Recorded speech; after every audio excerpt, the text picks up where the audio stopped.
out there, and welcome back to another episode of My Grocery Adventure. We are joined once again by Jeanie Wells to continue getting to hear her story. For those of you watching, it's now the next week, right? We last saw Jeanie last Monday on last week's episode. For Jeanie and I, though, it's only been a couple of days. And getting to listen to Jeanie's story a couple of days ago, it really opened up my energy, is how I'm going to say that. I felt kind of blocked towards a couple of things that I've been needing to do and just couldn't bring myself to do them. And the advice that kind of recurred in Jeanie's story was like, what do you like? What's interesting to you? What's fun about this? What's the part that, is beautiful to you, or whatever it is? And it was so interesting because what happened was I kind of changed up my whole approach of like, what is it that I actually even need to do? Like, what's the final outcome? And there was how I thought I needed to do it. And then after the Jeanie conversation, there was the fun way. And once the fun way was on the table, I was like, oh my God, bing, bang, boom. And yesterday I was so productive. It was like all day. I got caught up on so many things. And so, what is the fun way, right? Not what you think the recipe is, or what you think the right answer is, or what other people might be doing or expecting of you, but what do you like? And what do you think is fun? What's pulling you into it in the first place? And once I kind of got back on that thread, it was like just things opened up. And yeah, it was really awesome. So thank you so much for your story. Regardless of what everybody else gets out of it, I had a really productive day yesterday. So seriously, thank you for your Great. time. It always feels great to get to do the stuff you really want to do anyway and just get it done. Yeah. It was kind of like a pipeline that was like getting really backed up.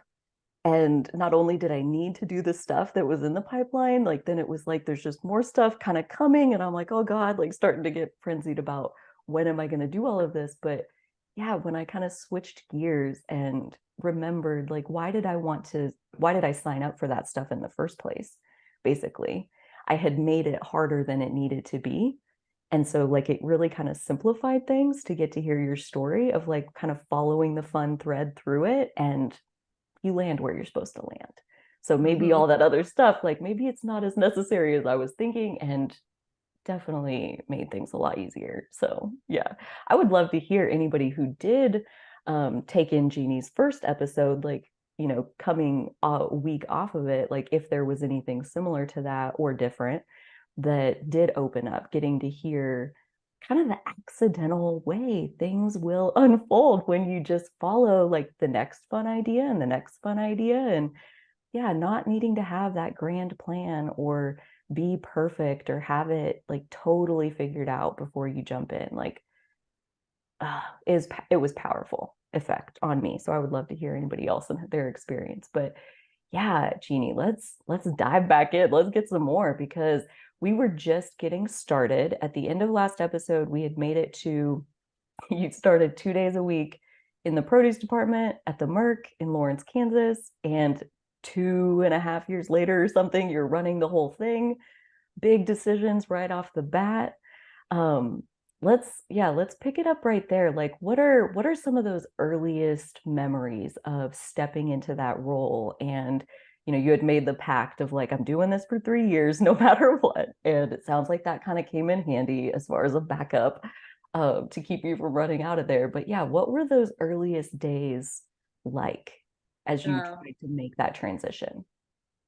Well, it's interesting. I mean, I was thinking about, sometimes in life, there are a few years where you look back on it and you go, "Oh my God, how did I get through that?" There, right when I was becoming the GM, there were a few, I'd say 1999 to 2001. So those first couple of years were pretty extraordinary. There was a lot of personal stuff happening as well as professional. And so the timeline is a little crazy. Right when I got hired as the GM on April Fool's Day, Yes. 1999. And I think it was that summer, maybe, The owner of there was an IGA in Lawrence. The owner had contacted me, and like within a couple of months of me being the GM, and he said, you know, I've got a few years left on my lease, and I'm not going to probably renew this. And I think you guys are growing. I think you'd be a great, you know, maybe I just want to plant this seed. Like maybe this is a place where you guys can grow into and move into. It was a lot larger. That it was 18,000 square foot store. We were, you know, 9,000 square foot store. Um, and so, you know, that happened in the summer of 99, I think. And then in the spring 2000, I was traveling, and I got the word that from some of my managers contacted me at I didn't have a cell phone, so I was on vacation, and here I am, the GM. I was like, I don't, you know, I can't be reached, but here's my brother's phone number in case anything happens, but I'll be there in 3 days. So leave word for me there. You know, it's funny Leave when you think word. about before Yeah. cell phones. But yeah, when I got to my brother's house, he said, you need to call the store. There's something going on. I was like, uh-oh. Um, and I called the store, and they said it was the front page of the paper that the IGA is closing its doors at the end of the month. And it was like, wait, what? He had said like 3 years, and now he's closing. So yeah, this was in April. So I'd been the GM a year. April 2000, I was 4 months pregnant. I'm on vacation, and yeah, I hear that the IGA is going to close. And it was sort of like it just started the sequence of events where, you know, we also had several years left on our existing lease. We'd only been profitable like a year or two. We had a huge hole we were digging out of. We were in no way ready for a big relocation expansion. But here was this opportunity that I just was like, I know this is the right move. I know this is right, but Yeah. we're not really in a position to do it. Um, and so I talked to the owners of the building, and who were local, and that was really nice because I could actually, it wasn't some corporation somewhere, it was actually some local people owned the physical building that it was in. And I talked to them and negotiate, like, can you hold this for 90 days while I run around and try to figure out if this will work? Um, and I really, you know, I was just so green. I was like, I knew it was a good idea. I had no idea how to make it happen. I was, I think I was so green that I wasn't really scared even. I was just like, oh, well, you know, I just know this is the right thing to do. We're just going to make this happen. But I was at least smart enough, you know, I called in a couple of people, in the food co-op world. There were a couple of consultants I knew, Bill Gessner.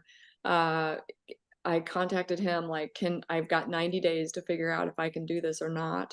Can you help me? He did a financial pro forma so that I could just see, you know, what does this look like? A business with no money, no savings, negative equity, you know, how can I make this work, you know?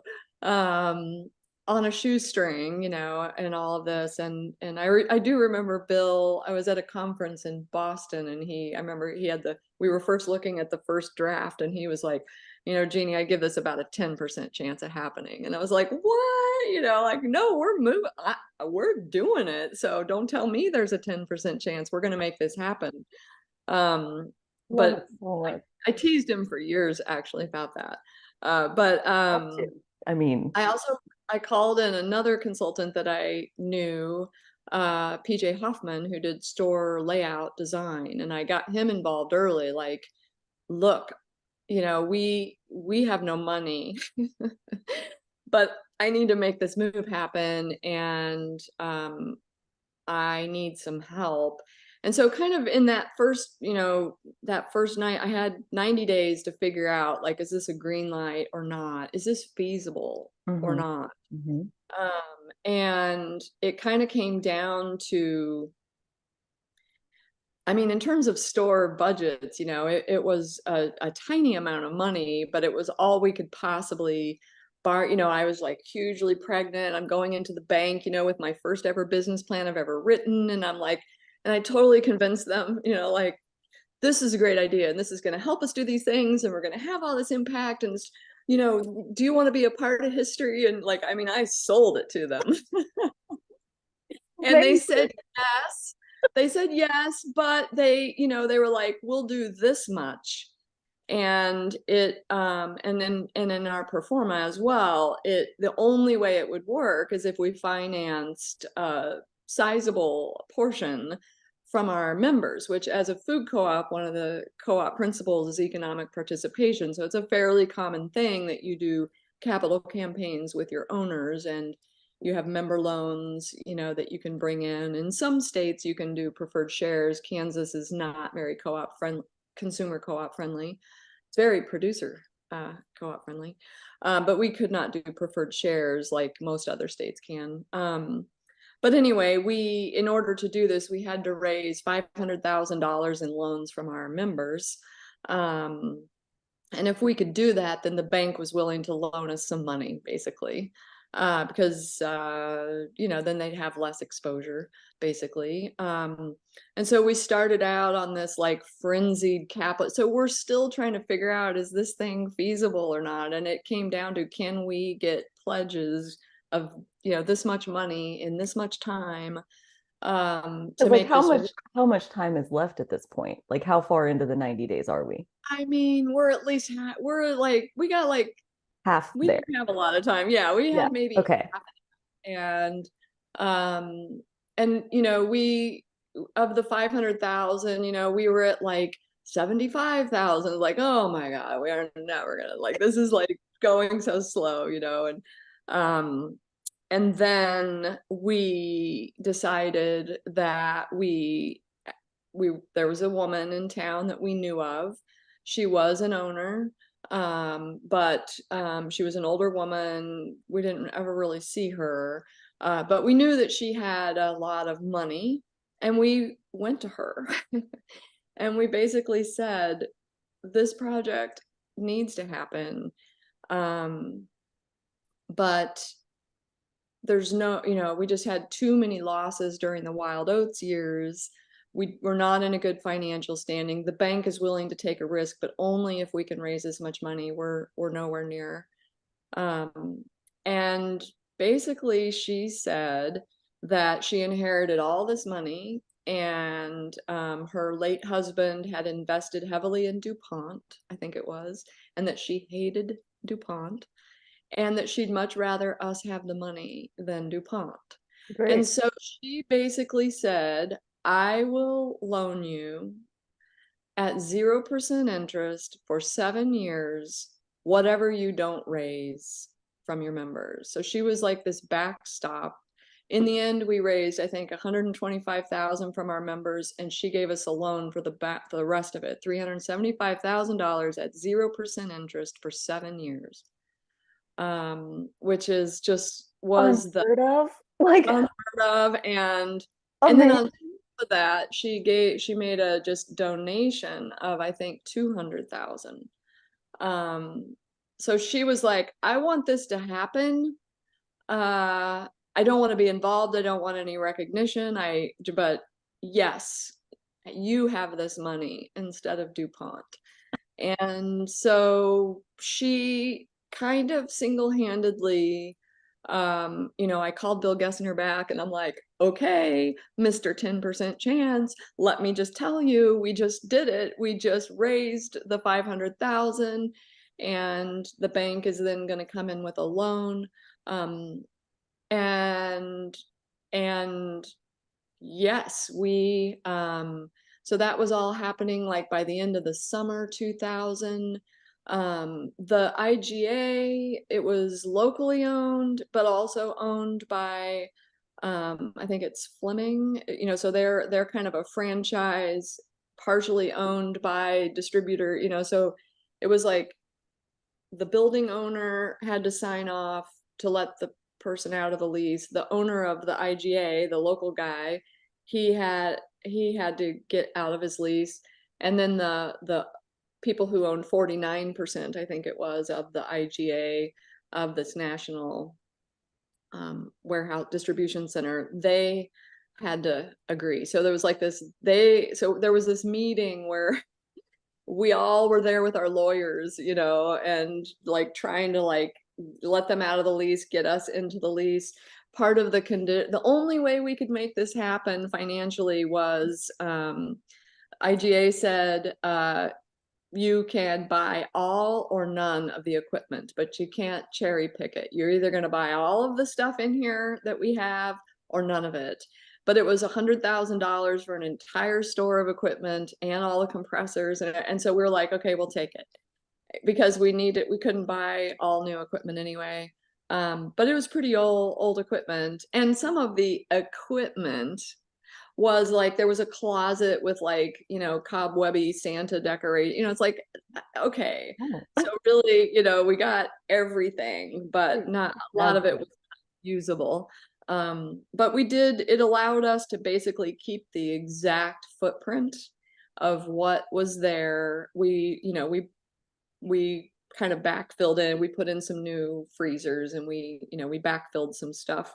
But it did allow us to keep the cost of equipment way, way, way down, so that we could make this thing. I mean, it was just like a Mickey Rooney, Judy Garland. It was just like, let's do it. It was just ridiculous how we're going to do this. And we have no money.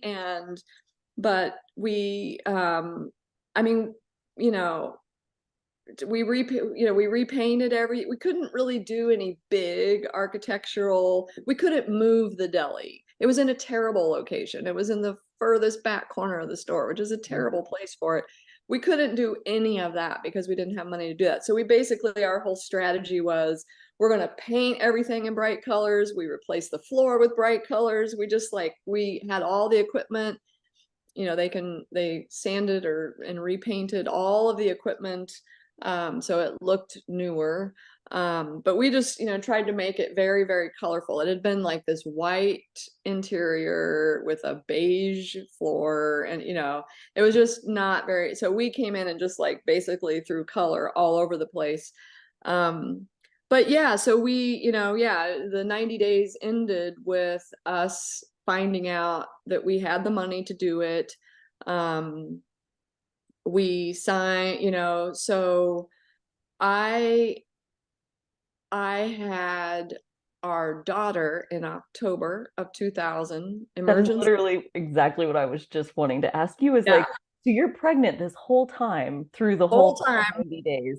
Really? whole time, really pregnant, like out of air, trying to talk to lawyers and just like, trying to run around like crazy. Um, we had, I should even say, so my husband and I built our own house during this time. We bought 40 acres up in Jefferson County, and we built this little garage house that we lived in for 4 years while we then built our house. So we moved into our garage house in February 2000. I found out I was pregnant like that week. We went on vacation. It's like, let's take a vacation while we can. We went to vacation that spring when I got the call that the IGA was closing. Yes. So yes, pregnant. We had built this house, moved into this house. I mean, like, raised the walls, did the trusses, poured the concrete, hand dug the trenches, like the whole nine on the little garage house. So we had done that. I was pregnant. I chased down this 90 days trying to see if we could make this thing work. I delivered her October 7th, emergency C-section. So I couldn't walk. And we closed on the building. So that meeting with all the lawyers was November 1st. So I had just had this baby. I had to go to this meeting. I could hardly walk. Our good friend, I'm like, can you watch her for an hour? I need to go to this meeting with these attorneys and sign all the paperwork. So yeah, we signed November 1st to take over the building at 9th and Iowa. And I could not then find childcare. So for the next 6 months, I had this baby in a sling or a little bag, like just with me all the time as I met with the general contractors, met with the interior designers, met with the sign designers, met with, I mean, it was just like so many meetings, so many meetings. And, just this little baby with me the entire time. It Um, must have been really good. it was kind of amazing, though she was not a napper. And so, in every meeting, I'm like baby dancing in the back of the room, no, I think that needs to be there. And, like this whole thing. And I mean, looking back on it, it was a very crazy time. But so yeah, that was November 2000.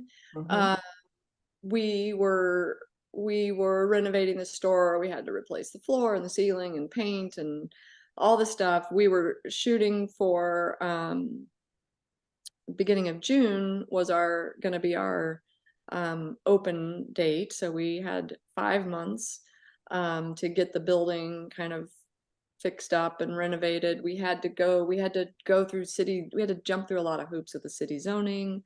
They wanted to close one of our entrances. We had to go kind of fight that again with the baby at a, public hearing, to fight to keep our entrance open.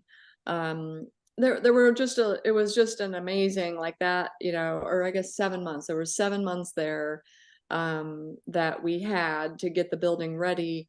Uh, on April 8th, 2001. So we're supposed to open in June. April 8th, I started not feeling very good and ended up in the hospital with a burst appendix where I stayed for 7 days. So the project is supposed to be, I mean, we are close at this point, and I am laid up in the hospital for 7 days. Um, uh, the joke, of course, is that they had me on this. I was still like trimming, but I was still making decisions on budget. And the joke, of course, is that I was in the hospital and they had me on morphine, on the little clicker thing. And uh, yeah, so the joke is that I made my final budget cuts, on morphine, which is kind of true, actually. The process I was along. like, okay, I had a project manager actually that I had hired, thank God. David Barkley, he was just the perfect person to step in and knew how to manage. He didn't really know grocery or refrigeration, but he knew how to manage projects, and he was all around good guy. But yeah, he came into the hospital like every day with like Polaroid. We were still trying to find like a salad bar and stuff like that. And he was going to all these used equipment places, and he would bring in Polaroids. He'd lay them on the little table in the hospital, and I'd be like, oh my God, that one's so ugly. Oh God, that one's horrible. Oh, and I'd hit the clicker like, okay, we'll take that one. So yeah, it's kind of a joke, but also kind of true. But yeah, that was, of course, not what I wanted, not what I needed. Um, my husband was then like the sole caregiver of our daughter, who had never even had a bottle, like, I mean, so she was going through a big transition too. We were all going through a big transition there, but April. Okay. I Yeah. came out of the hospital, still no childcare. I mean, we just couldn't find What childcare. were And you so looking for? Because I got to think like you're in I know we were, Lawrence. They I exist. was firstborn, and we were probably being there were some people that had openings, but we were just like, oh my God, I don't want her to spend her days here. They were just, we wanted, we were looking for, it's your firstborn, and it's just like, oh my God, it's got to be a good environment. And some of them we just weren't excited about. It's like, God, I don't want her to go somewhere where I'm not that excited. Hmm. So I got out of the hospital. We did finally find some childcare. Her first day of childcare was something like May 29th. We opened the store on June 4th. So my last few days, the physical move where we closed down the old store and moved up the hill 7/10 of a mile, I finally had childcare. What was that like? Because, like, just in general, I mean, I've built a store, but I've never built a store while I was trying to run another store, like Yeah, that it just sounds taxing. But the move itself, like, we also didn't have to do that. We were just setting up shop, there was nothing I to move. mean, it's funny now that I work with other GMs, both when you're expanding on site or if you're moving, they're both hard and they're benefit pros and cons to each, I would say. It is weird though, because the last 3 weeks or so of the old store, it's sort of like, all right, because we had brand new freezer doors, and it's like, well, we're gonna take those with us, So at some point, it's like we're shutting down the freezer aisle at the old store, and you're starting to move things over. You're starting not to replenish orders, because you're receiving trucks at that point. I mean, our grocery was set 3 weeks before we opened up the Right. hill. So we're starting to fill the new store and we're starting to empty out the old store. But then, since it's a co-op, and it was a moment in time and a big moment in history, Right. um, we had the members who wanted to. We actually had a parade where they came into the store. We had like a banner and we had different stuff, and they all, I don't even know, there were probably 100 of them. They carried the banner up the hill on 9th Street, because we were at 9th in Mississippi. We were moving to 9th in Iowa. I think it's 7/10 of a mile or something. But they did a parade down 9th Street and walked up the hill and gathered. We had brown paper on our doors, on our windows, so no one could see in, and there was a lot of concern, like, oh, that store's kind of dingy. I can't believe you guys are moving there. It's going to be so depressing. And they didn't know that we were just like completely changing the inside. And we had covered all the windows so that no one could have any idea what was happening. And then they came up the hill. And at the time, our front end manager, Mike Rundle, was the mayor of Lawrence. So it's just like a thing that happened, but he was the mayor and he was our front end manager. But we gathered everybody outside the doors and he gave a little talk, and I think the bank was there and all the members were there, and then we opened the doors, and of course that moment before you open, the most of the store was set.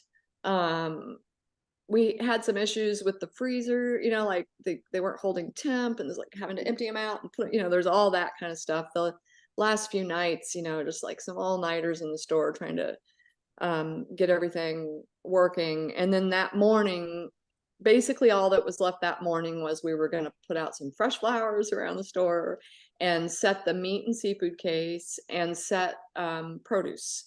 But, I mean, like minutes before, people are outside and we know they're there, and we are like throwing carrots on like we're really trying to like finish it up. But then that moment where we opened the door and they came in, and a lot of them were our member lenders. So these are people that, they loaned us money to do this, and they were a lot of them in that line of people. But what I wasn't expecting when they came in the door, I mean, we were exhausted, but they came in the door and so many of them started crying. And it was sort of like, what? Why yeah. And Is they were that just like, oh my God, it's beautiful. I would have never imagined this. And they were so overcome that it was like this very sweet, unexpected moment.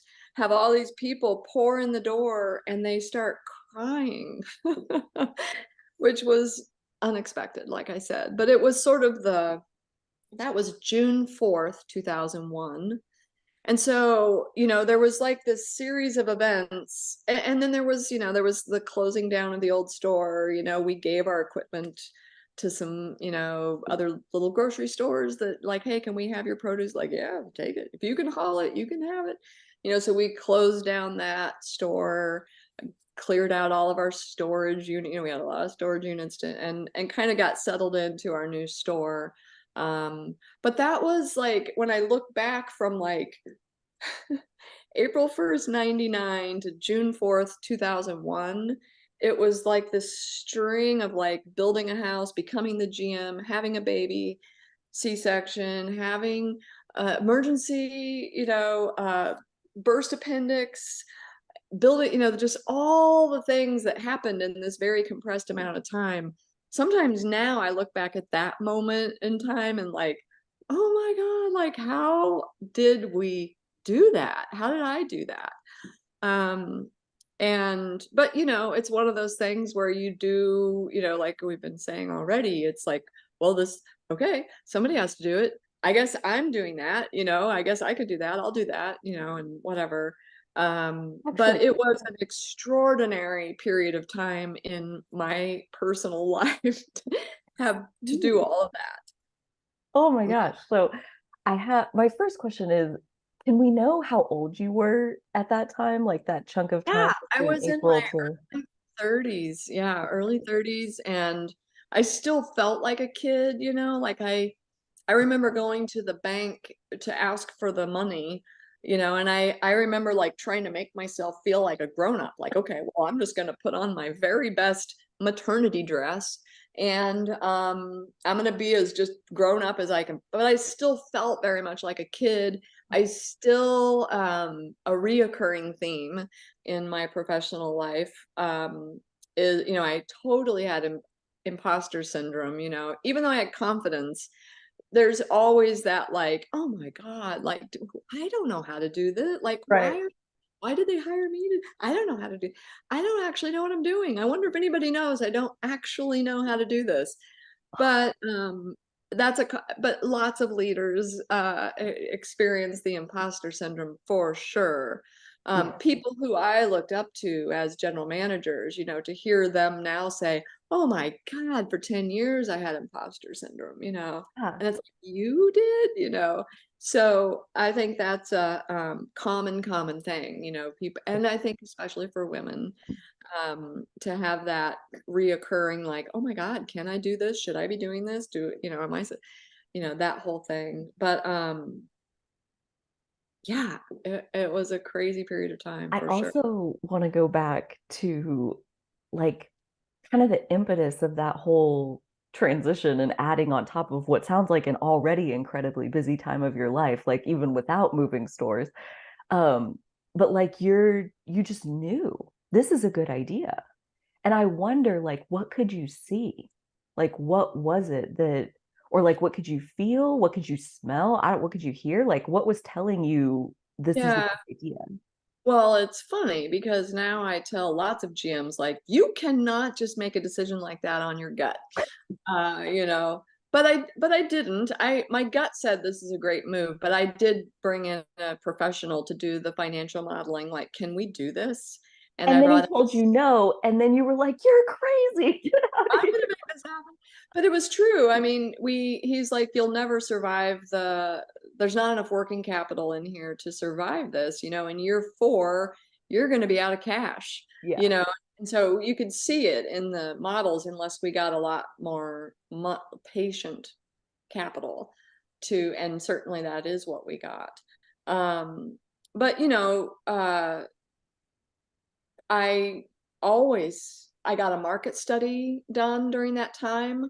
I got a market, basically I had to see, I didn't know it at the time, but thankfully I had called Bill Gessner and he was like, well, you need to get a market study and you need to do some preliminary design work to just see, like, can you yeah, make this? sure. And so I had good advice from people who knew enough to say, yeah, okay, it's okay. Let's just look at it though and make sure you don't risk the entire business to make this thing Right. happen. So yeah, I thought it was a good idea, but I had wise people tell me, and now I recognize it as, oh yes, I was testing feasibility. I was testing market feasibility. I got the market study, which when it came back, Pete Davis, who did my market study, who is now retired, but he does grocery, uh, just he was world-class market study guy.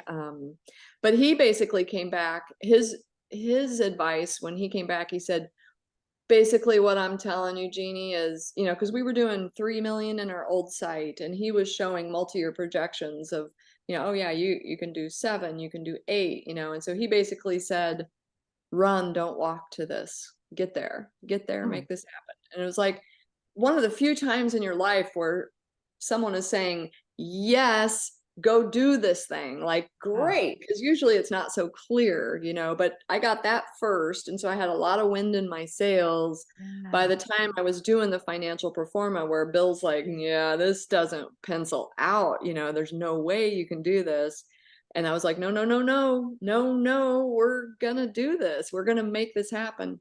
And then to bring in a store layout person was super critical too, because, I love working with architects. Most of them do not know what it actually takes to design a grocery store. And, oh, we need this many feet for two-way traffic in every aisle. We need this, we need that. So working with a grocery store planner is so critical. And so many architects think that they can design a grocery store, and sure, that looks beautiful, but it doesn't function the way it needs Mhm. to, or Mhm. or it ripples into, like, yeah, it actually takes more staff to run that front end because of the way the sight lines are. Whereas if it would have been this, so Right. that was really good advice. I worked with PJ Hoffman, store planner, in that 90 days. I worked with 3 giants in the industry. I had Bill Gessner, PJ Hoffman, and Pete Davis, who were each tackling a different part of feasibility. Because here was this young, naive, like, what history, like, what? And she thinks she's going to move into an 18,000 square foot store. Is she crazy? So I kind of like shored up I knew it was a good idea, but I gathered some very wise people around me, because I also needed to be able to tell the board. I mean, I was so excited for this project, but I was afraid, like, I don't want to kill this. I don't want to be the one where it goes down on. Yeah. I don't want to be the one that kills the business. And we had just at that point celebrated our 25th anniversary, and we had had a big celebration for that. Um, Although it was right after I had terminated the lease of the bakery, so it was a little bit muted, because people were angry at me at our 25th anniversary. But yeah, I was I had this, I'm a history major, so I had this sense of this Oh, perfect. business, started in people's living rooms. Hippies started this business 25 years ago, and it's still standing, and now I'm the person at the wheel, and I don't want to be the one to kill this. So I I was fearless, but also, like, kind of cautious about, it's like, I want to do this, but I can't have this hurt the long-term stability of this business. I can't risk it all. Yeah. Even though I think it's a good idea, and so I did bring in some wise people to help me. And that gave me the, like, I mean, then I was really confident. I mean, then I was like in front of my board, like, this is what we're doing. This market study shows that we're going to be here, blah, blah, blah, blah, blah. This pro forma, there was a concern, but then we did this thing, and now look at it. Look at our current ratio in year 4 is so good. We're like, this is great. And then here's our design. We're going to be able to do this, and we can do it by using their equipment and make it all work. And I mean, and so I just, like, here it is, board. We're going to do this thing, because they ultimately had to vote on it, not Yeah. me, Yeah. because they actually, as the board, they're the fiduciary for this Sure. business.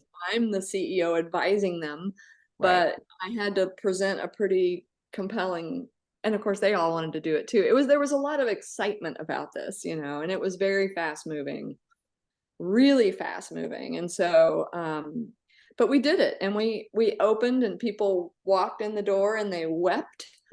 And yeah, so the first year I was the GM, we did, I think it was 3.2 million in annual sales the first year at the old store. And then, um Yeah, I can't remember the exact. I know the first year at the new store, we moved right in the middle of the year, so that was a blended year. We did like 5 point something million. The Wow. next year we did like 7 million, 8 million, 10. I mean, so it was the right thing to do, absolutely. Um, I always knew it would be. But we grew gangbusters, and I think when you asked why did I know, I mean, we were in a small building that had the college campus on one side that is blocked during, so we had like a lot of access, easy access. You had to go around the city to get to our store during when KU's in session. Mm. Um, the building that we moved to at Ninth and Iowa Iowa has an exit off of I-70. Mm. It at the time was the third busiest intersection in Lawrence, Kansas, with 50,000 people driving through that intersection every day. So it was just like that's where we need to be so Yeah. that people can really come to our store. And at the time um well, at the old store we'd been all natural organic, um like to a fault probably. I mean, we labored over, oh, I don't know, this flour, I don't know, it's not local, but once we moved into the IGA building, we really wanted to be the neighborhood grocery store, and we really wanted to serve the needs of everybody, not just the people who were looking for ultra premium natural organic. So we actually, at the old store, we had these yellow legal pads at the registers, and this is very uh un this is informal, I guess. But we just put on these pads. We did this for 2 months before we opened. What do you wish you could buy at the Merc that you currently can't? Because Oh, we knew we had to fill so much more right. space. Like, what are we going to fill this space with? And to our shock, consistently, page after page, week after week of all these things getting filled up, the number one thing always was Diet Coke, and followed by like Tide and Charmin toilet paper. And, it was all these like national brands that, the co-op was just like, oh my God, we can't possibly.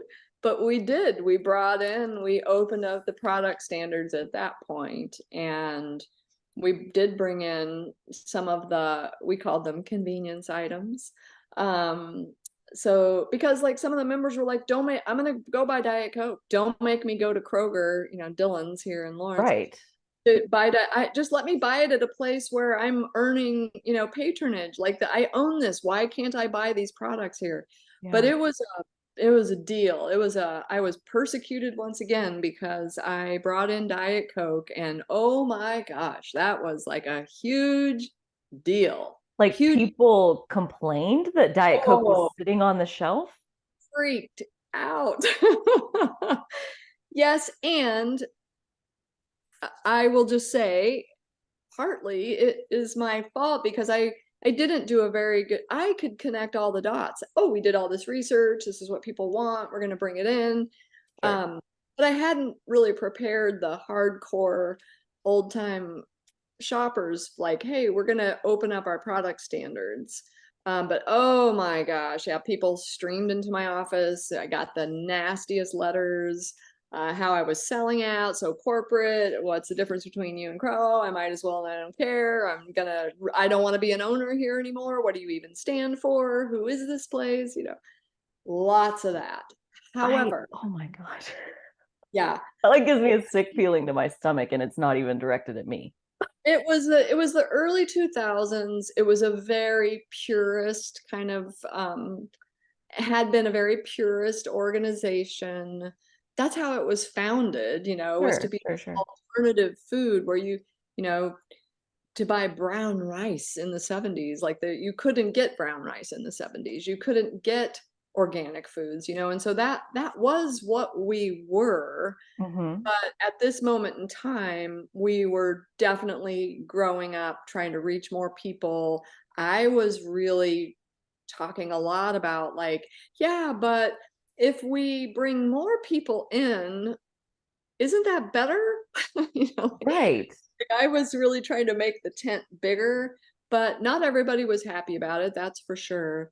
But I had to just I endured a lot of hate mail, and yet Diet Coke was one of our top sellers in the store. Like, I just had to look at the data. Like, I know this makes you angry, but it is selling like crazy. So Yeah. clearly people want this, and it's a store they own, and who are you to say what they should or shouldn't buy? And so it was, I should have communicated it better. I think I could have taken a little bit of the heat out of it.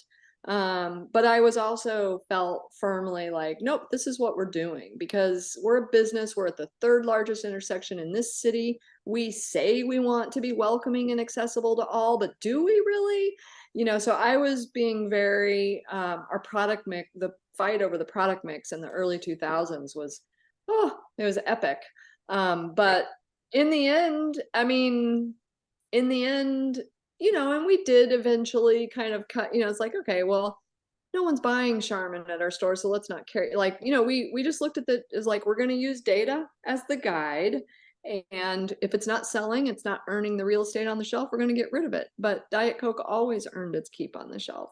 Yeah. Uh, but so we did pull back a little bit. But we did, we started carrying like best choice canned, it's like, what if somebody doesn't want to spend $2 on a can of beans, and so we really started wrestling at that time, especially in the board, we really were starting to wrestle with like affordability, accessibility. Like, yes, we are the leader in natural organic foods, but we also saw a need to be accessible. And it's like, are we really, we say that, we say one of the co-op principles is everybody's welcome, open and voluntary membership, but really, is everybody welcome if all of our food is Not really. right? And so we were wrestling with those kinds of conversations.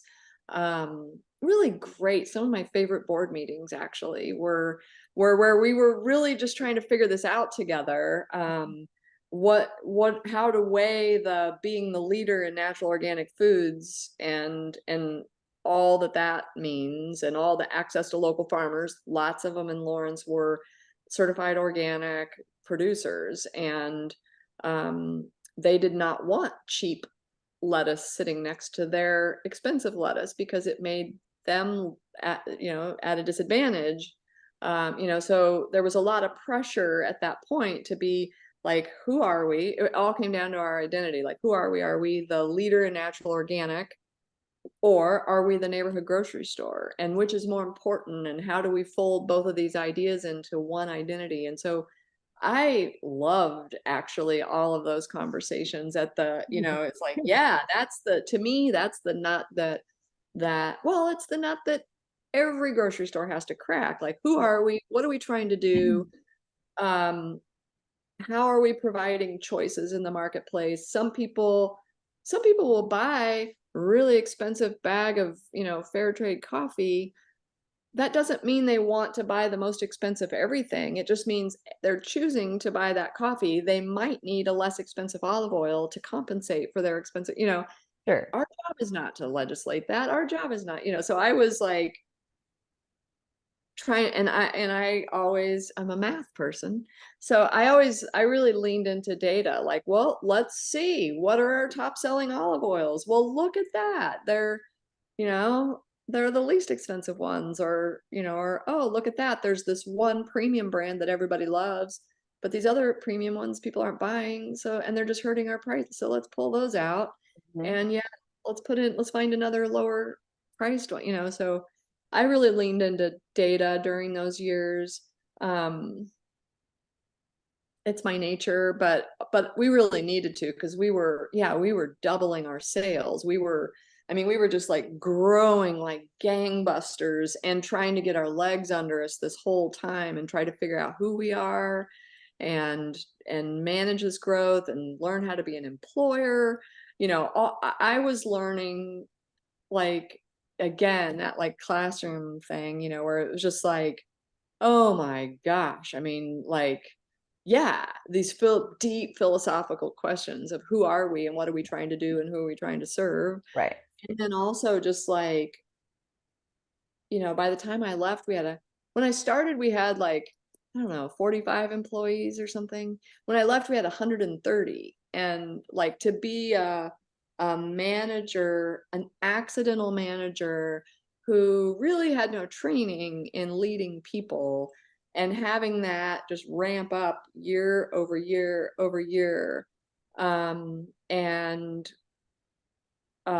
you know planning for that, trying to figure out like, okay, we're going to grow by this much, and if we're spending 20% of our sales on labor and we grow another million, okay, there's 200,000 I can spend on labor. Okay, how do we want to spend that? Are we going to add more hours? Are we going to raise the pay? Are we going to add in a new manager somewhere?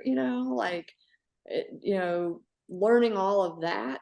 That sounds You know, so. it was just it was such a whirlwind, when I think Sure. about my years there. And partly, yes, I knew in my gut that was the right move for us. We would have never grown like that. I knew we needed to move, and for all those reasons. I knew we could grow into that store. I knew we could serve more people. I knew all of that. But the stuff I had to learn in order to make all that happen was completely unforeseen. And uh, when I think of those years, I think of me trying to figure out how to lead. Like, okay, now we're 13 million and we have 130 people. And instead of 1,500 owners, we have, 7,000 owners. And, it's like we really exploded Yeah. during those years, partly because we were way more visible, and, that was the right thing to do. Partly it was the time. Partly there was the interest in natural foods was just like exploding. Uh, Mm. in fact, it's like in 2000, the total combined sale in the US of natural organic foods was like, in 2005, I think it was 50 billion. Last year, it was like 220 billion. So like in 15 years or 20 years, it's quadrupled. It's Yeah. just, so partly we we got into this physical building where we were more visible, more people came, we were way more on the radar. And also there was this wave happen. It just put us in the right place to really capture a lot of growth in the industry. And Dillon's didn't have anything like that. Hy-Vee didn't have anything like that. That competition came in the 20 teens, big time. Yeah. But at the time I was the GM, like I sometimes joke with older GMs, like, oh, it's like the golden years. We had this, I had the time and space and the runway to learn how to do this because the sales were there. We were succeeding in spite of ourselves. We were succeeding even though we had terrible systems, of like everything, and yet when you're growing that fast, it allows me and the organization to like figure out how, oh, there must be a better way to do this. Let's figure out how to do this. And it just was such a it was a great time. It was still hard, and lots of times I wondered, oh my God, I stayed past my 3 years. I wonder if that, it was really, really hard and excruciating work. And yet now when I look at it, I think, oh, those were the easy years by comparison. It's so much harder now, and it was hard then. Yeah. So, But yeah, it's we did end up doing a renovation in 2007, um, which cost twice as much as our initial move. So it was to fix all the stuff we couldn't do. We moved in, we grew faster than projections. We retired all of our debt ahead of schedule. We were in great shape. Within a few years, we were in really good shape, and we retired our debt um, ahead of schedule. And yeah, by 2006, probably, so 5 years later, I was planning the next, like, okay, let's fix this building. And the board and we did some work on, well, I don't know, should we spent a couple of years like strategic planning, like what should we be doing? Should we be looking at opening new locations? But when we talked to the members, overwhelmingly people were like, can you focus on the current store first? And so that, again, it was like, great, give me a clean green light. Mm-hmm. Yes. Mm-hmm. Okay, work on this first. This comes first. And so we set out to redo that building. We moved the deli out of the back corner, which is just like a terrible place for Yeah. it. People, I was a 1961 IGA, and it's like, that was just built for a different time. Blast from the past. Yes, indeed. Yeah, and it had a 16-foot meat grab and go case and a 12-foot full service meat case. And since we had to do all or nothing on the equipment, we hadn't even served fresh meat before we moved in there. Now we had all these feet to fill. Oh man, we lost a lot of money. I get that. But yeah, so when we did the renovation, it's like, let's right size it. We don't need that much room for this. But we need more room for the deli and more for produce, but less on this and more of this. And so we, so then that was the project, like more like what I was saying earlier. That one we did while we were open, and it was a phase, it took 9 months. And had to do temporary shelving and block off part of the store and then move it over here and block off this part of the store. And I mean, we completely renovated the building in 2007. What were your sales like during that time? Did you see it We like come way down while you're working on the store? budgeted for a 2% decrease, and we grew by 8%.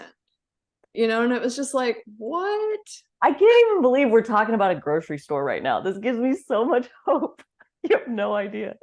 Right. And Oh, yeah, so that one was, so I got to do that project too, which I loved, and was much more methodical. And I was very cautious, and oh, so good. Like, I mean, the planning of it was so much better because I'd been through it once. I was a better manager.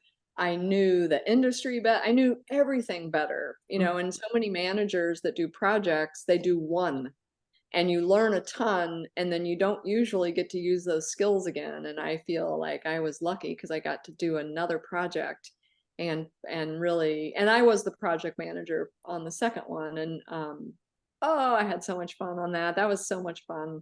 But yeah. yeah, that one we renovated, fixed some stuff that really needed to be fixed, but was expensive to fix. Like moving the deli, that's expensive, and enlarging the hood, and we bought a new compressor rack, and Mm. all the big ticket stuff. We couldn't do it when we moved, and so we did it in 2007. Um, Did you have but to finance that also, or had you gotten that far ahead that you we were? did. We financed, we member loaned again, and we borrowed some money, and we had cash from operations. Yeah, so we financed that. Congratulations. I know that was a long time ago, but just congratulations to even Yeah, be in that spot. I mean, it just is funny. incredible. And that one we did, yeah, like I said, it was like twice as much as the Right. move. Right. But yeah, we did, that was like a complex, like, there was a day we didn't have a front door because we were moving the doors, and we had to have plywood, and I think we had to have a security person at night because there was no way to take it out and put it in and All in have the it work same day. in one day. Yeah. And yeah, Yeah. So, but yeah, that was a good fun project. Yeah, I think when I left, I'm trying to remember. I think we were like 13.7 million in sales or something, so we were 10 million in sales more than when that April Fool's Day in Yeah. 1999, I was like, okay, I guess I'll do this thing. And then, it's that thing where yeah, I had said I'm going to do this for 3 years, no matter what comes at me, and a lot came at me. Um, but also, um, I was having fun. I do love grocery. It's Yeah. weird. I do. I love grocery. I love store design. I love merchandising. I love math. So Mm. I loved I mean, I found beauty in a really good like budget to actual report. It's like I loved just like combing through, Beautiful. I love all that. But I think going from a pretty small to a much bigger organization, to be on the list in Lawrence, they have a list of employers that employ local employers that employ over 100 people. There's very few people on that list, and I was very proud of the fact that this grocery store was on the list. We Yeah. were providing employment to this many people, and we were Unreal. selling this, as we grew, so did our purchase of local product. In the olden days, we were selling like we were probably buying in like $500,000 of local produce or local goods to sell. And by the time I left, it was probably like 4 million, 5 million, 6 million, I mean, so really could see the economic benefit of if we can if we can grow this store, we can grow our impact. But Yeah. if our store is just like kind of anemic or not doing anything, we really don't have a chance of growing our impact. And that was incredibly motivating to me and still is actually. Um, but yeah, when I reflect on the Merc years, yeah, it started like a big bang, like the whole beginning and the move and the baby and the house building and the all the stuff. Like that was just like a whirlwind. And then I kind of settled into like, okay, now we're managing growth and I need to learn how to be a manager, and I need to be good at this because this I felt like I would sometimes joke like I feel like the mayor of a very small town, like it really felt like, oh, there's a lot of people counting on me. Dude, um on the last episode, no, 2 episodes ago, we talked to the co-directors of the Kansas Sampler Foundation, Marcy Penner and Sarah Green, and they are touring over the next 4 years all 600 some towns in Kansas. And there is, I think they said maybe like 20% that have under 100 people. So there uh are like over 100 towns in Kansas that have fewer people living in them than the number of employees you were managing at yes, your business. Like, yeah, no kidding. dude, It's and funny. unexpectedly, like you said, like, oh, I would love to ask you, we're getting close to time here, but like, I would love to ask you, how did you grow into a manager? How did you learn to be a manager? What were kind of some of the turning points or resources or any of that? I feel like that's probably a common one that if you're successful, best case scenario is that you're probably going to end up with people reporting to you and like helping you with what it is that you're doing. So, Yeah, it's interesting. I uh it's not easy. And it's hard to learn how to do it better. I mean, I now coach general managers, and it's like one of the hardest things. I can teach people how to calculate margin. I can teach people how to think about things. It is a hard thing to teach someone to be a good leader. Uh, mm-hmm. I there were, I mean, I guess I would answer it this way. There was a moment early, well, yeah, like the making a decision to move the store. There are those moments where like, oh my God, okay, I'm on the hook for this one, like I'm really pushing this and we're gonna do it. Um, there was a moment, actually 2001, so we had been in the building in June 4th when 9/11 happened. I was in my office. I had just dropped my daughter off at daycare, which was right by the store. And when we were dropping her off, our babysitter had her TV on, and she's like, look, something crashed into one of the towers. And while we were watching, we were like, oh my God, that's terrible. And while we were watching it at her house, the second tower got hit. And we were sort of like, oh my God, what is happening? And it was like this very weird thing, but we're like, well, I don't know. I guess somebody attacked, I don't know. Nobody knew yet what it was. Yeah. Dropped her off. I went to work. I got to work and people were like, did you hear that the Twin Tower? I was like, I know, it's so crazy. It's so crazy. I go up to my office. I'm up in my office, probably getting the sales report and whatever. And the person in the office next to me has their radio on and they say that the Pentagon's been hit. And there was this moment, like when that happened, I remember looking out my window. I had this little window, and I remember staring out into the back parking lot and thinking, oh my God, what is happening? Like, are we being invaded? And this is such a weird thing. There's so many bad things that happened that day, and to be pulling this up as a moment, I was perfectly safe in Lawrence, Kansas, but I didn't know it. But for me, it was the first time where I just remember staring out the window and thinking, oh my God, we're being invaded and I'm going to have to lead our people. I don't know what to do. I don't have any idea how to do this. And then that we were across from a gas station, and instantly there, like, all of Iowa Street was blocked off with people lining up for gas.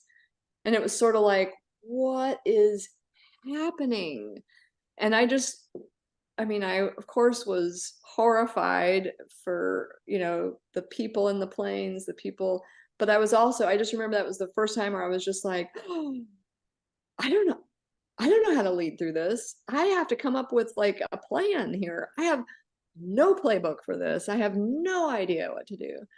But it's weird that was a moment, the first time that I really remember thinking, oh my God, I have to lead through stuff that I may not want to, because I said yes to this job. And so whatever comes, I've got to find a way to lead through this, and come up with reasonable answers to things that people were like, should we close the store? I was like, I don't know. Like the whole day I was just like, I don't know what to do, but really I felt the weight of it that day, Yeah. really, for the very first time, because I just thought, I have no idea what to do.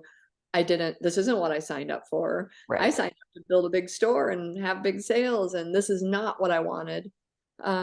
Of course, we weren't being invaded, and Lawrence, Kansas wasn't on the list. Uh, but still, that was the first time I think I felt the weight of it, which is a weird moment to call on. But after that, I would say this: I desperately wanted to be a great leader, and I had no idea how to do it. And so I think I kind of latched on. I had a couple of people who they were mentors, I would say, people who'd been in the role longer than me, like some general managers that I had met at, conferences, or, that was an absolute lifeline to have if I was to say, what do you need to be successful? Having a group of peers that you can talk to is Hmm. absolutely there. And in that group, I had some mentors that were really transformational for me, because it's like, okay, I like the way she leads. I want to be more like that. I want to, and so I definitely had that kind of inspiration. I, read some books. I went to conferences. I, definitely started being more of a sponge when it came to that kind of thing. We had a coach come and work with our management team for a while. She was so helpful to me. It was at that moment where I was just like, I don't know I don't know how to know if someone's a bad fit for this job. Like, when do I remember asking her, like, when do I keep fishing and when do I cut bait? I'm really struggling with this.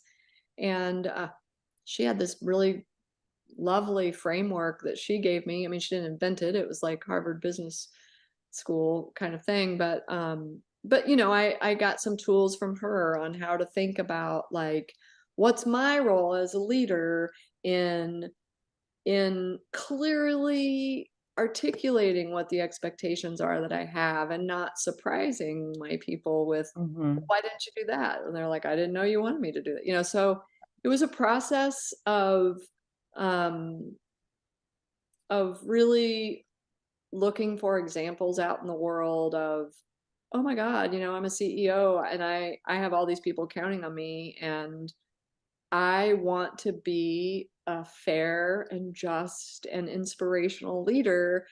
And I was a history major, you know, like I didn't, you know, Like, like how? I don't know how to do this. So yeah, you know, I tried to learn from other people. Um, I it's very different also, I would say, uh, from managing a team of people. You know, as a department manager, you know, you're managing a group of people in your department. That's hard enough.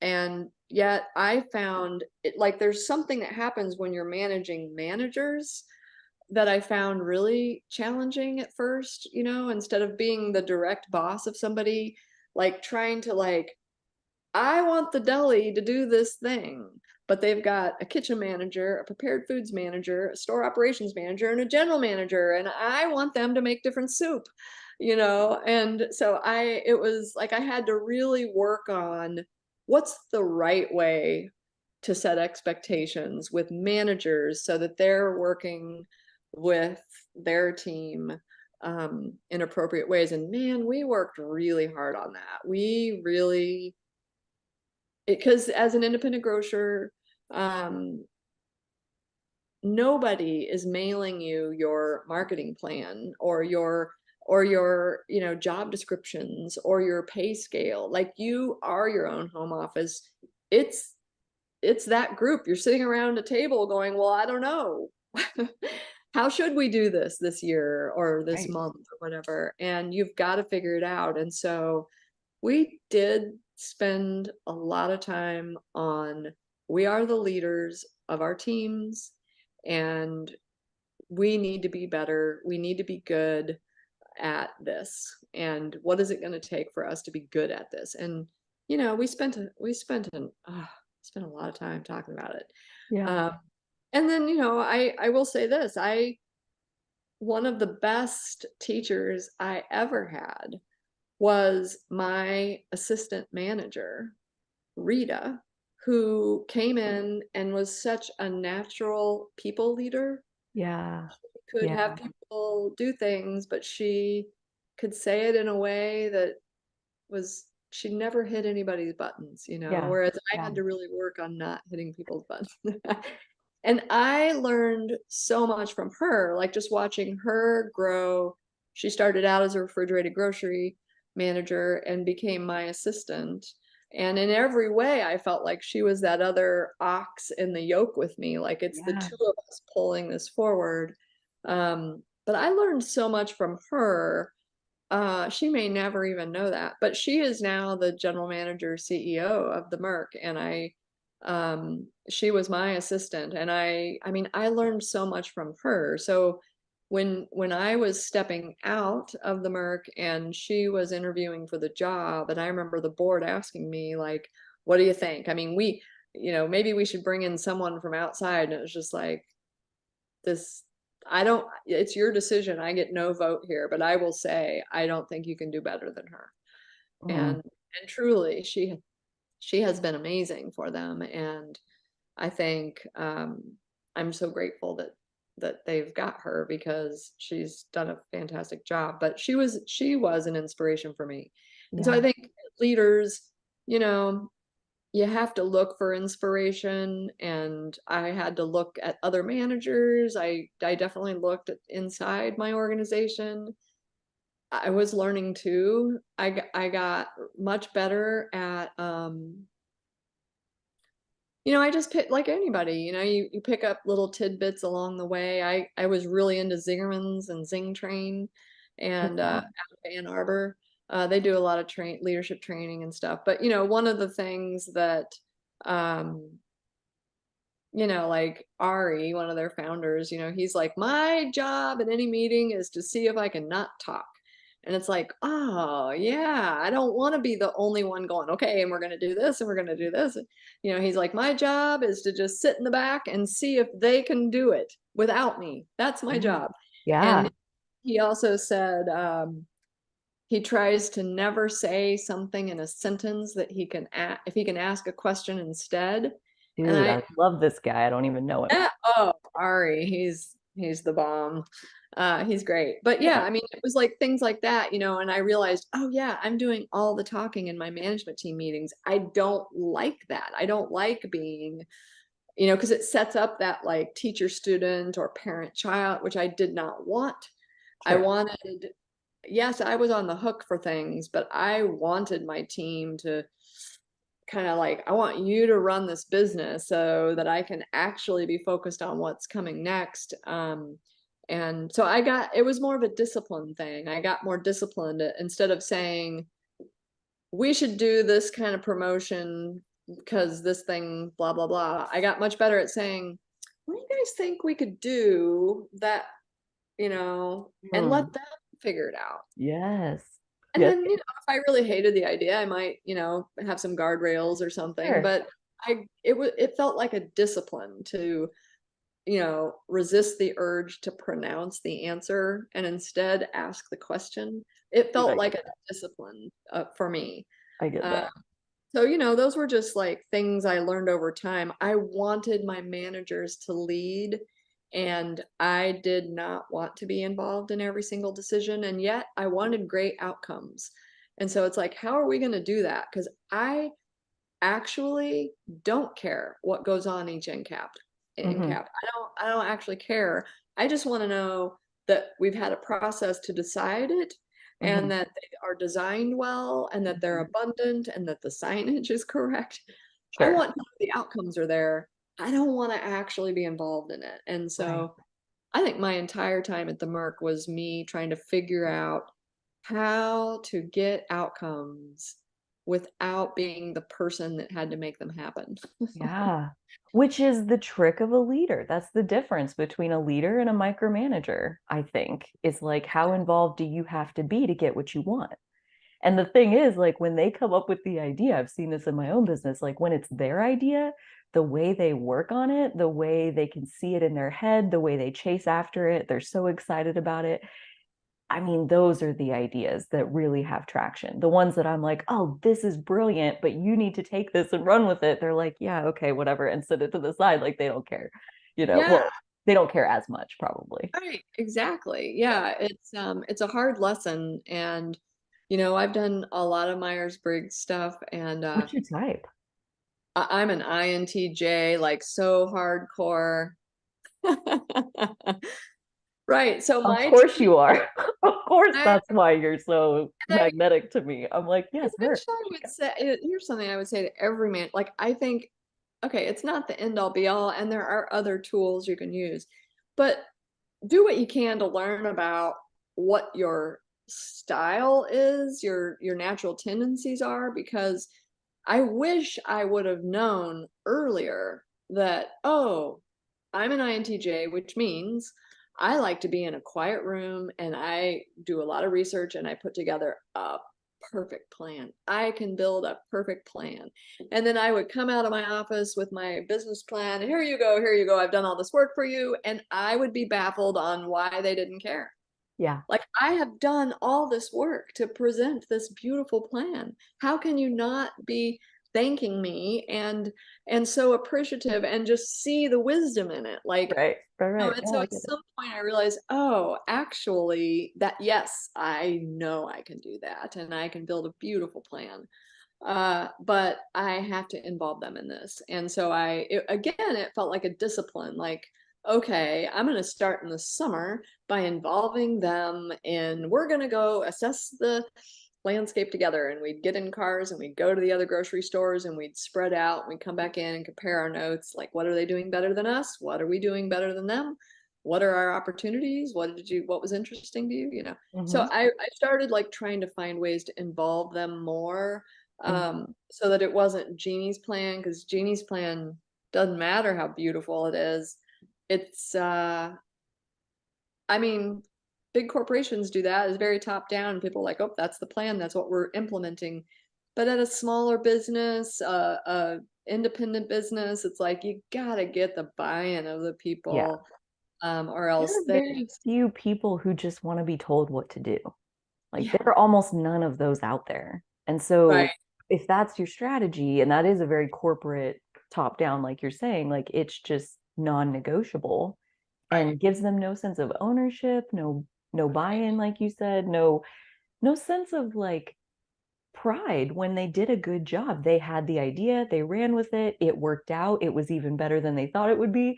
And now they're telling you, like, hey, look, like this is what happened with my idea. Like, you don't get that if you're like, hey, run a special on ribeyes because it's this weekend and right, whatever. Like, they're exactly, never gonna have that feeling of like proud of themselves. right. Yeah. Yeah. Yeah, so, it's, it's not that yeah, I don't have a great answer for it's like a little bit of this, a little bit of that. It's a Um, process. it's a It's the answer, process. and I think that is a great answer. That And it it's, doesn't happen overnight, although I totally agree there are some people, this is a little bit more strengths finder than Myers-Briggs, but like there are some people whose top strengths are just naturally in that relationship building domain. And to watch them manage people is awe-inspiring in a way where I don't think INTJs are ever even going to be capable of what right, they're doing.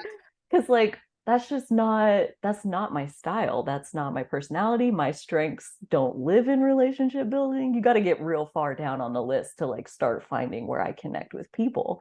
Because yeah, I'm in the quiet room or talking one-on-one with someone, dreaming, leaping far into the future of like what's possible and working my way backwards from there. Like, okay, how do I get there? Yeah. yeah. Yeah, and certainly, I mean, yes, me too. And, and, you know, I mean, I think I had to remind myself, like, well, a couple things. Like, I was usually in the future I could get there faster than anybody else. And I realized, um, that like I remember Rita even telling me because at one point we had just barely got our renovation done. I'm like, okay, so next I'm gonna do this, and I want to check with the city. I want to see if I can do this thing over on the north side of the building, blah, blah, blah, blah, blah, and then Uh-huh. we get to the satellite store and da da da da. And then she was Sure. just like, just stop, Uh-huh. stop it. I am working on this right now, and I just can't hear about 10 years from now yet. Yeah, that's most people. I mean, when you think about INTJs make up like 1.3% of the population, Uh-huh. 98.7% of people cannot hear us most of the time. So Right. my advice for the INTJs is like talk to each other. Make Right. sure you have other ones who can hear you in your hugely futuristic landscape. I get that feedback all the time of like, oh no, you're way too far in the future. I'm like, I I hear where you're coming from. You're just saying I'm way too far in the future for you. Right. You don't want to be this far in the future, and I get that. So you should go back to where you are, and I'll stay here doing what I'm doing. And I think also by always looking, like I was always looking at like, where I wanted the organization to be and how come we don't have a better system for like I was always frustrated. Like, how come we can we not figure out what's going to be on the Super Bowl end cap like more than a week before? Like what is like come on, we know it's going to be at a certain time every year. Why don't we know what we're doing yet? Yeah, Uh, 'Cause I'm a planner, and so, like, I would always get really frustrated by, because when you're your own home office, it's like, well, yeah, there's no system unless you build it, sure.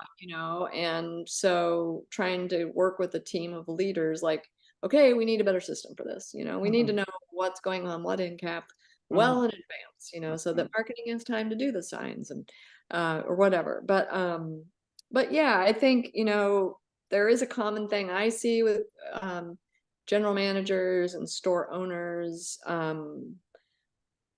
think it's like a constant nagging frustration at why aren't we better at this yet, kind of a thing. And uh I know that, even during all those years of growth and we were doing all these amazing things, and yet I could walk in the door and be like, why is there tape on the wall?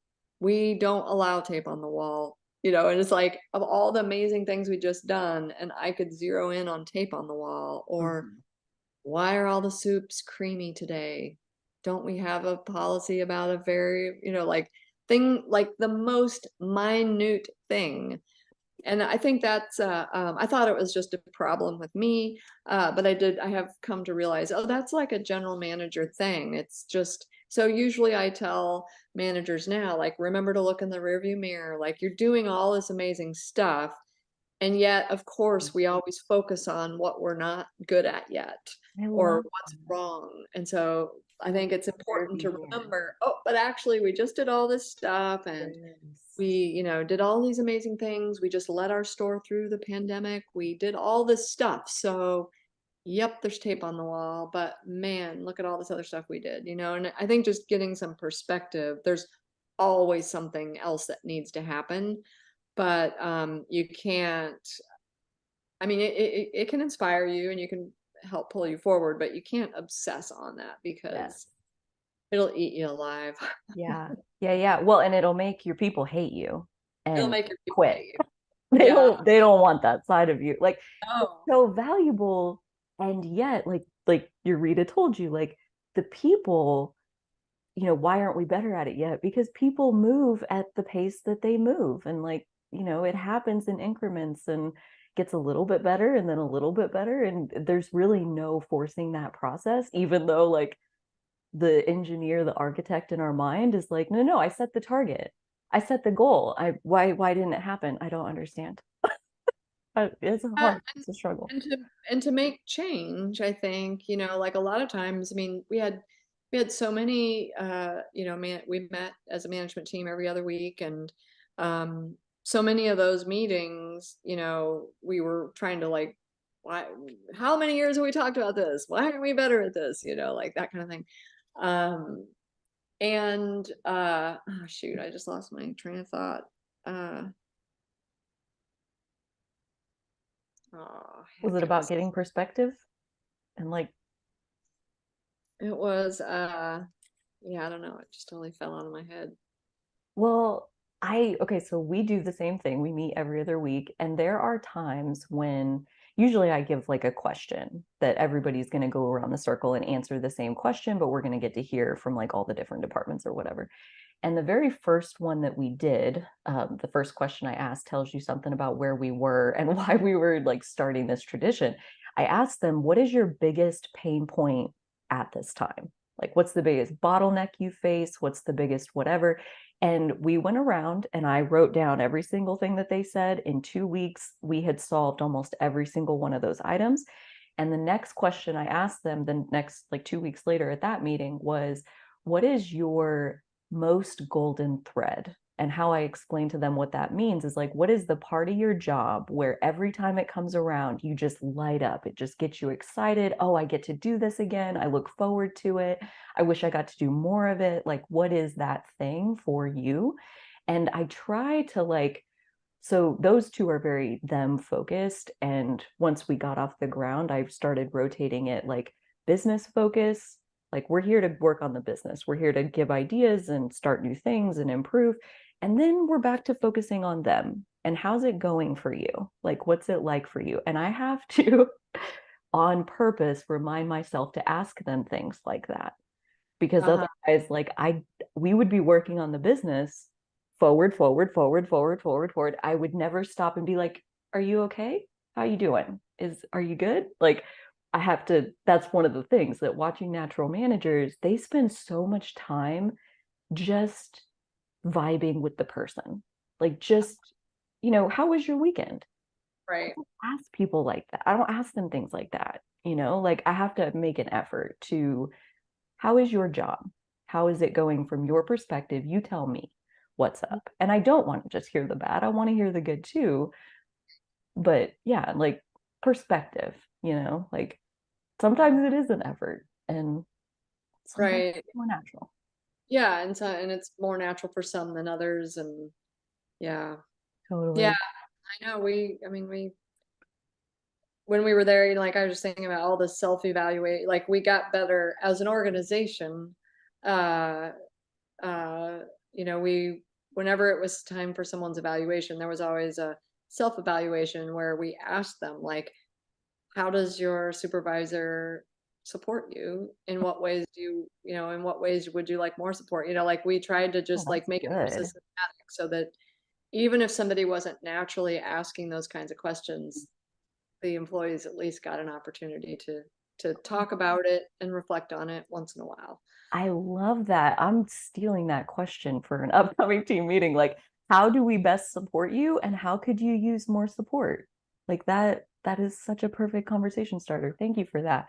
And maybe that's a great note to end on. I know we're at time and we have once again, I just absolutely love your outlook. And it doesn't surprise me that we're both INTJs and have probably more than that in common as well.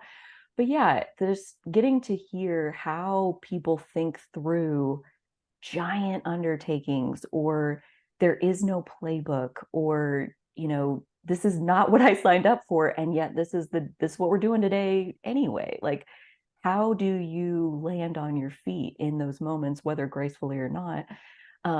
I personally find it so helpful, and I totally trust that other people do too. Like you said, mentors can be so valuable in terms of grounding us into our evolution and our journey of development. And you've been hopefully served as a mentor to everyone who's watching and anyone who will find us in the future. So thank you again for joining me.